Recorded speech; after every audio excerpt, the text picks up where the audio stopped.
question from Jason here.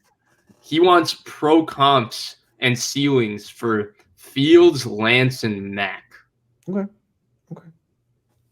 Well, anybody got him off the top of their head? Because I got him. The ceiling for Mac Jones is Drew Brees, right? That's the ceiling. I was going to say Kurt Warner. Ooh, I remember Kurt Warner having a little bit more juice on his arm than that. Yeah, a little bit. I mean, a little bit more juice on his arm than that. But yeah, hey, you can add arm strength. We've seen these quarterbacks do it. If he could add a little bit of arm strength, Kurt Warner is a better ceiling. I think like maybe Mark Bulger is more what I'm thinking of when I think of Mac Jones right now because of the arm. So yeah, Kurt Warner if he adds okay, let's give him Kurt Warner. Let's give him Kurt. Ceiling. For Lance, it's Steve McNair, right? And Steve McNair was a co-MVP. And if you think about Steve McNair in this era, whoo. I think Lance's ceiling's a little higher than McNair. Really? I think Lance's ceiling is dumb. I think it's stupid. I don't know if he's going to get there. I'm not saying he's going to get there, but theoretically, his ceiling is stupid. It's dumb. I know his ceiling is like a Hall of Famer. I'm not saying he's going to get that, but his ceiling is a Hall of Fame. I think it's even. I don't know who would it be. I mean, I don't know, man. I don't know. Blake, we haven't seen it. We haven't seen someone he actually looks like a running back, but he throws like so well too. There's a reason people compare him to Josh Allen, and the person I compare Josh Allen to is John Elway. So, you name a Hall of Famer that's physically gifted, I think that's a fair ceiling for. Hey, to be fair to McNair, McNair was really good. He kept Jeff Fisher employed in Tennessee for how many years? That itself is an achievement. Yeah, and he was really good. He was really good, for the record. He was hella good. And then he went to the Ravens. It was good, too. Blake, you got one for Fields?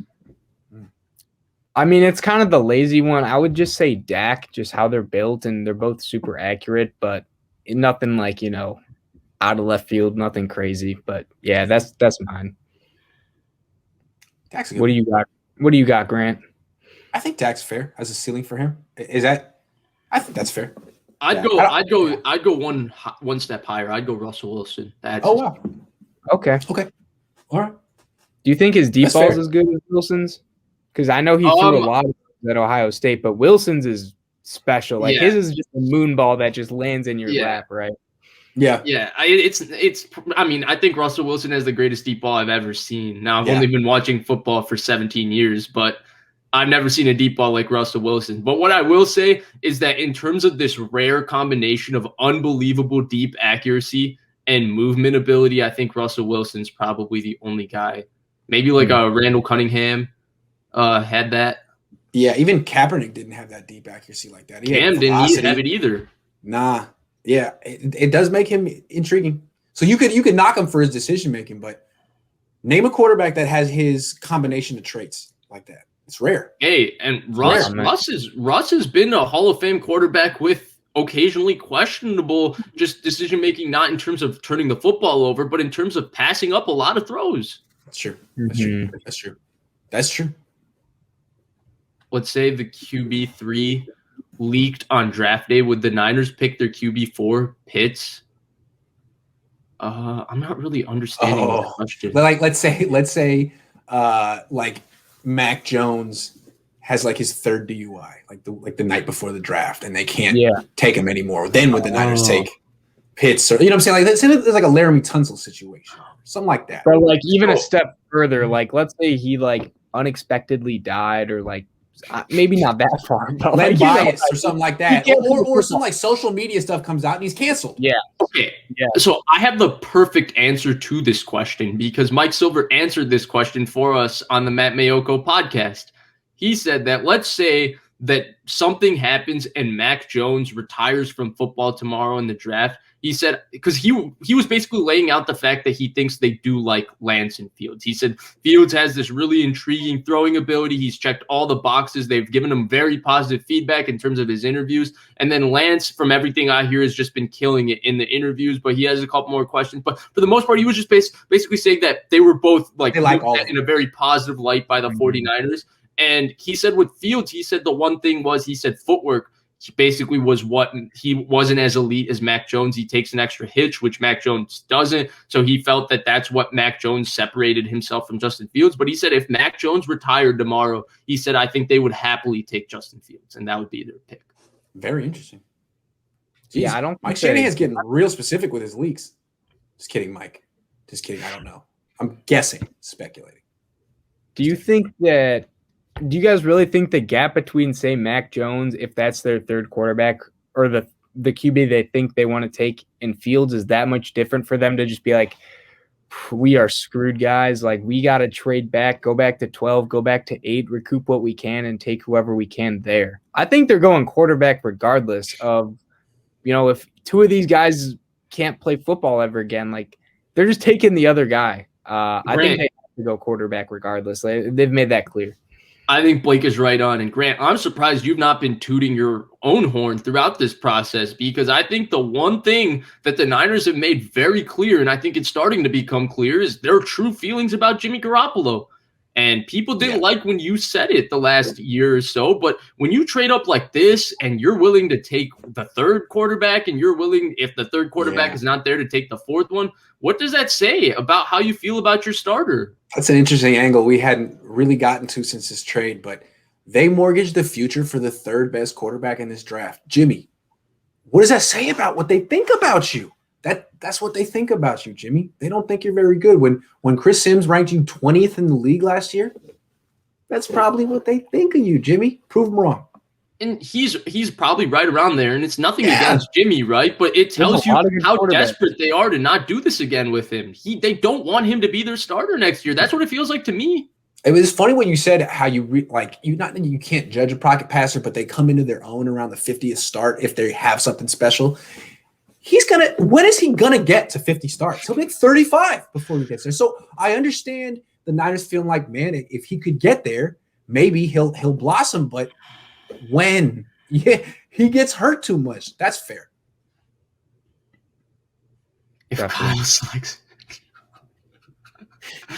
I'm telling you, man, I cannot wait for them to take Mac Jones. Do it.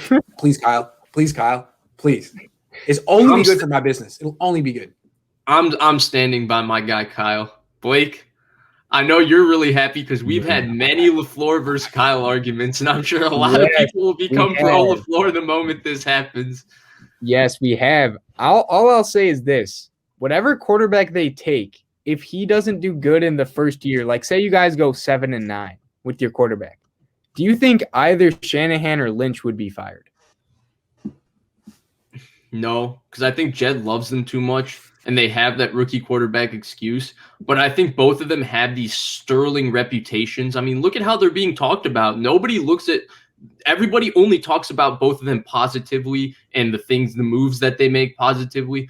I think both of them, like, this move was so bold. We're going to start to get reputation checks for both of them where people are starting, and it might not be fair, but that's just what the media does. And we're going to start seeing questions about Kyle Shanahan and John Lynch both. I look at it the other way. If any other coach traded up to 3 for Mac Jones, they would be ridiculed mercilessly. If Adam Gase did it, if freaking Gruden did it, Matt Nagy, anyone. The only reason people are giving the Niners the benefit of the doubt here is because of Kyle. They're like, look, he's our 32nd ranked prospect, but Kyle likes him and he's a good fit for the Niners. So I'm not going to say Kyle's wrong because I respect Kyle. Whereas if it was anyone else, they'd be like, they should fire this guy. This is ridiculous. I mean, there'd be like outrage. I think Kyle actually still has a lot of the benefit of the doubt from the media.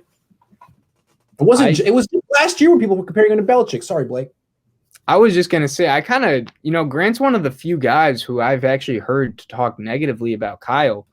And I think he brings up some actually very fair points in that people have kind of given him more passes than other guys have gotten. Now, I'll say I'm one of the guys who gives him those passes because I think he is a great head coach, or maybe he's a very good offensive mind and he has the potential to be a great head coach. But there's a lot of guys that have not had as many chances as he has had with, going 1-3 or having a winning season in 1 out of his 3 years.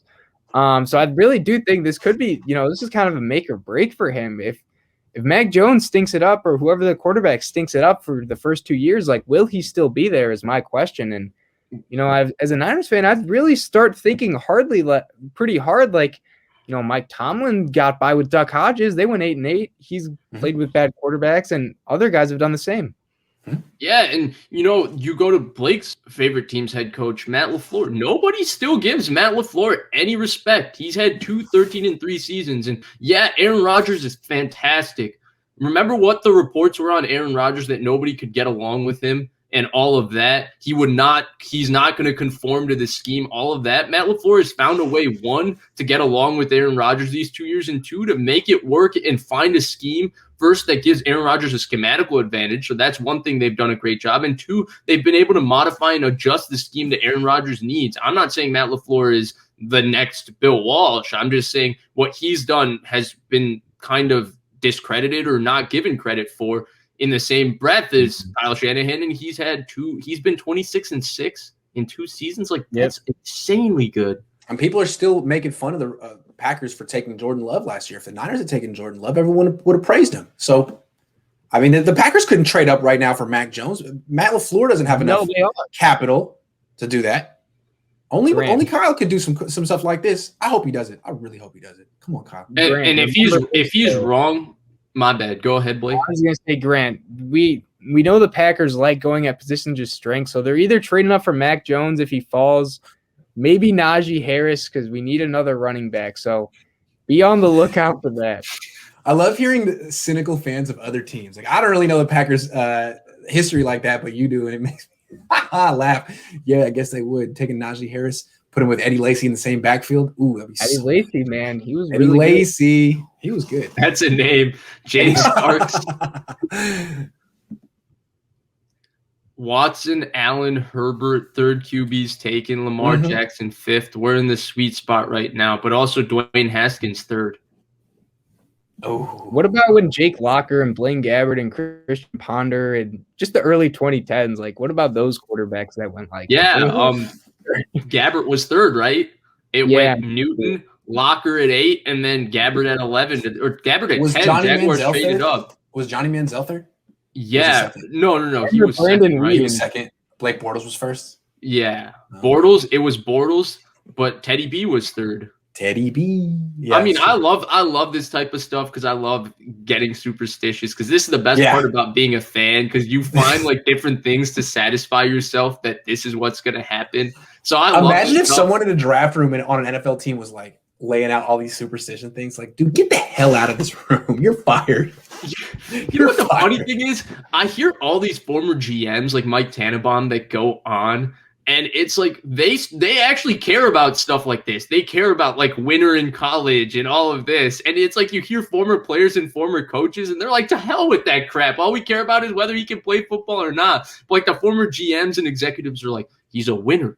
He really communicates with his teammates well. He won all 3 years in college. They care about those things. Yeah, it's true. Yeah. Go Pistons. Go Pistons. Hey, I'm a Pistons fan. How far are you guys from Detroit? Like, how long would that drive be? 5 hours. 5 hours. Yeah. So it's like from here to LA. Not that long. Too bad. Oh, except we're going to a better city. To LA, about 5 hours. Yeah, obviously. Detroit. You wouldn't want to go to Detroit. That's right. Little Caesars Palace, home of the Detroit Pistons. True. Is Detroit a joke in the Midwest? Like, does no one go to Detroit for like a good time? I heard the Ren Center's nice. No. Blake's favorite pizza is Detroit style. So I heard Detroit style pizza is really good. It's better than Chicago pizza style. It really is, Grant. I'll tell you that. I think Chicago style pizza is a little overrated myself. I'm not a big fan of the tomato sauce on top, but I do love a good Detroit style. Detroit style is the best. Let me tell you a little fact about Oakland. For whatever reason, Chicago style pizza is incredibly popular in Oakland. Incredibly popular. There's a thing called Zachary's in the East Bay, which just you guys like lasagna with bread? Love it. I have no idea why Oaklanders like Chicago style pizza. There's no demand for New York style, which is what I like because my dad's from Brooklyn. But you can't get it out here. You just get nonstop Chicago style. Do you guys not have Domino's? Domino's has. Yeah, we have Domino's, but Domino's is kind of nasty. Haven't you had the pan pizza, Grant? I like the commercials, but is the Domino's Detroit style good? Should I go for that? Is it? We don't eat the Detroit style, but Blake and I have been having the pan. We like the pan. Yeah. Man, you're in college when you're eating Domino's, trying to get those 555 deals. Ooh, I've been there. But I'm just too old for that, man. My stomach can't handle Domino's. I can't eat Taco Bell. At a certain age, like 23, you just can't do it anymore, man. 23 Taco Bell was 2 more years. I can't handle that stomach ache after. You can't handle T-Bell, Grant? Come on. No, dude, when I was 21, every night after the bars at UCLA, we would definitely hit Taco Bell, and we would just get like 7 things off the dollar menu. We would never get anything that wasn't on the dollar menu because that's just irresponsible. You got to, Of course. But you get a lot of stuff. You get beefy nachos, never beef. What is beefy? Like, it's like something kind of like beef. Beefy nachos, like 7-layer. Yeah, 75%. Yeah, I love that stuff. I miss it. I can't do it anymore. You'd be putting a coma if you had if you. Oh my god, dude! I'd be in the bathroom with it coming out both ends. I'm sorry, I don't want to get graphic, but that stuff is. You will become too old for that very soon. I guarantee it. People in the comment section know what I'm talking about. You know what I'm talking about. We still got 2 more years. That's funny. Grant, you got anything else you want to hit here? Grant might not be an expert on quarterbacks, but he is on hip hop songs from 1991. Damn right. Nah, man, I got nothing else to say. I think I'm about to pass out pretty soon.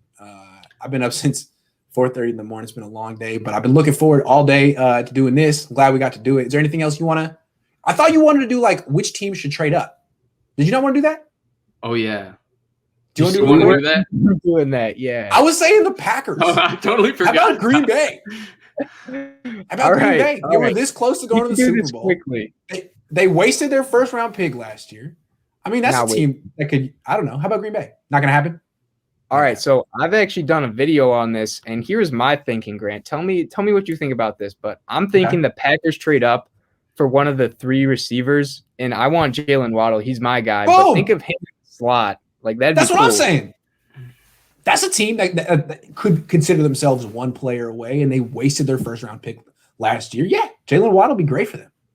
He'd be cool. What do you think? I mean, they have some holes on defense, but like Waddle and Devontae Adams and Robert Tonyan, man.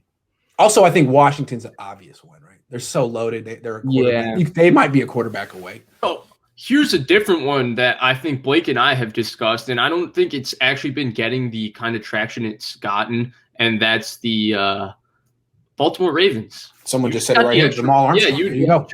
Jamal's the man. You just got the extra first-round pick. It's time. Good point.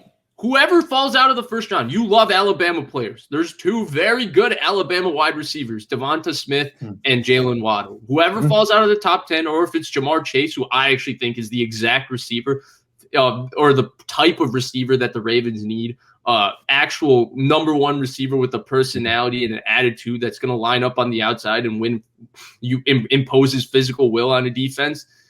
It's time. You have 2 first-round picks. You love SEC players. There's 2 Alabama guys and an LSU guy. If Ozzie Newsome was still the GM, he would be trading up first thing. Yeah, it's a good call. Although usually the Ravens trade down. Although I don't know what they've been doing recently. But they traded up for Lamar. There you go. Traded up for Lamar. There you go. Usually they just stand pat and take the best Alabama player. They took Marlon Humphrey. They just watch SEC. They love it. That's true. Any other teams? I mean, Washington, we talked about Las Vegas earlier. Although here's one, Grant, the Broncos. So if Mac Jones does go 3 and the Falcons, I don't think they're taking a quarterback at 4. Maybe they trade up so that they can't get leapfrogged by another team that wants to trade up because, I mean, the Bengals aren't taking one at 5, but maybe they want to trade up to 6 because the Lions could go quarterback at 7 and just have him sit for a year. So I think the Broncos would be interesting, and there is a couple of tall quarterbacks, so that fits the mold in Denver. So if Lance or Fields is there, that'd be minimum. Oh yeah, 6'4" and above. That's kind of the. They wouldn't take Wilson if he was there. Yeah, so Fields is also out, only 6'3", but Lance is nearing 6'4". So there you go, perfect. There you go. Yep.